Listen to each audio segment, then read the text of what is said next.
வணக்கம் and welcome to சாந்தா ஸ்டேபிள். இன்றைக்கி ஒரு அருமையான ரெசிபி நாங்கள் செய்ய போகிறோம். குறிப்பாக பிள்ளைகள் விரும்பி சாப்பிடக்கூடிய ஒரு ரெசிபி, அதாவது டோனட்ஸ். டோனட்ஸ் 2-3 வகையாக செய்யலாம். ஸோ இன்றைக்கி நான் செய்ய போகிறது கொஞ்சம் வித்தியாசமான டோனட். இது பனானா டோனட்ஸ். அதாவது சாதாரணமாக மைதா மாவை மட்டும் வச்சு சாப்பிடாமல் வாழைப்பழத்தையும் நீங்கள் சேர்த்திங்கன்னா அது உடல் ஆரோக்கியத்துக்கு நல்லது.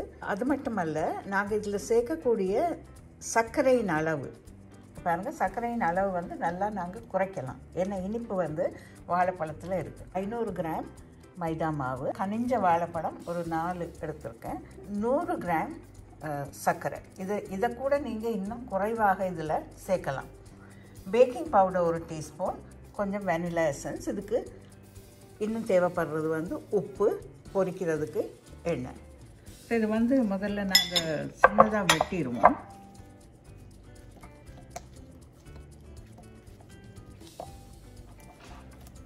பாருங்க, இதை நல்ல ஒரு ஃபோக்கால் அப்படி மேஷ் பண்ணிடணும்.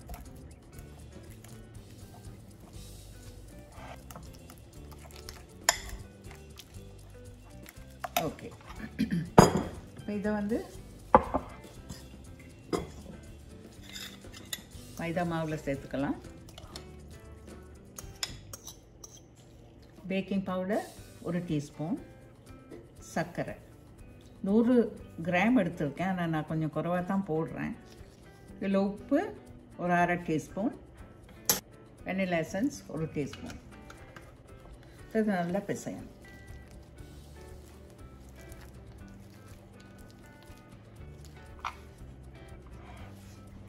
இதில் கொஞ்சமாக தண்ணி சேர்க்கலாம்.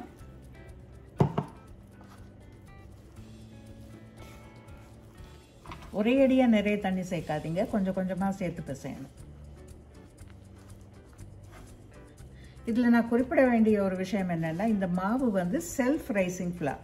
அதாவது இது பிளெயின் ஃப்ளார், பிளெயின் மைதா கிடையாது, செல்ஃப் ரைசிங் ஃப்ளார் இது. ஸோ இந்த செல்ஃப் ரைசிங் ஃப்ளார் உங்கள்கிட்ட இல்லைன்னா நீங்கள் என்ன செய்யலாம்னா, பேக்கிங் பவுடருடைய அளவை நீங்கள் அதிகப்படுத்தலாம். ஸோ இந்த மாதிரி 500 கிராம்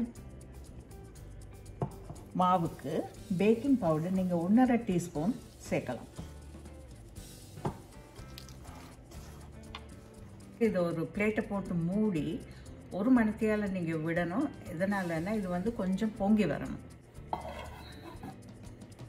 சரியாக 1 மணி நேரம் ஆகிடுச்சு. இது எப்படி இருக்குன்னு பார்ப்போம். ஓகே, இது பாருங்கள், இது இருந்ததை விட ஒரு அரைவாசி பொங்கி இருக்கு.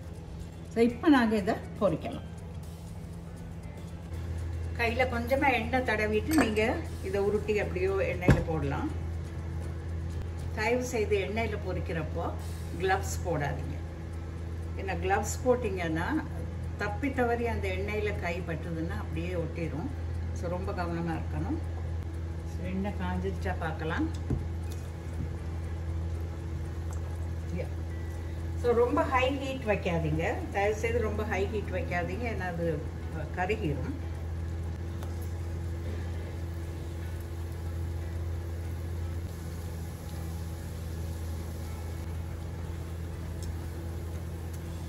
ரொம்ப கலர் மாற விடாதீங்க.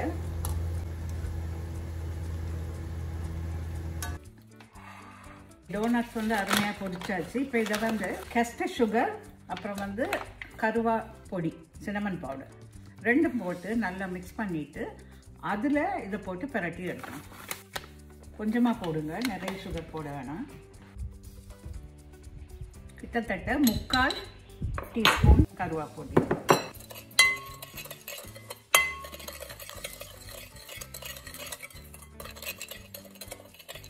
நல்ல வாசம். இப்போ இந்த டோனட்ஸை நீங்கள் போடணும்.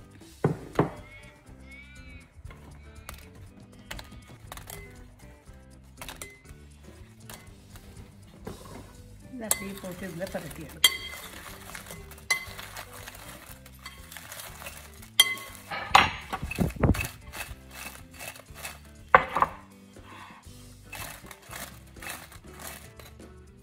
அவ்வளவே தான், டோனட்ஸ் ரெடி ஆயிடுச்சு. சுவை நீங்கள் கடையில் வாங்குறது போலவே இருக்கும். ஆனால் வீட்டில் செய்த ஒரு திருப்தி உங்களுக்கு இருக்கும். ஸோ எல்லாரும் இதை ட்ரை பண்ணி பாருங்கள். உங்களுடைய பிள்ளைகளுக்கு இதை செய்து கொடுங்க. மீண்டும் இதே போல் ஒரு அருமையான நிகழ்ச்சியோட சாந்தாஸ் டேபிளில் உங்களை நான் சந்திக்கிறேன். மிக்க நன்றி. வணக்கம்.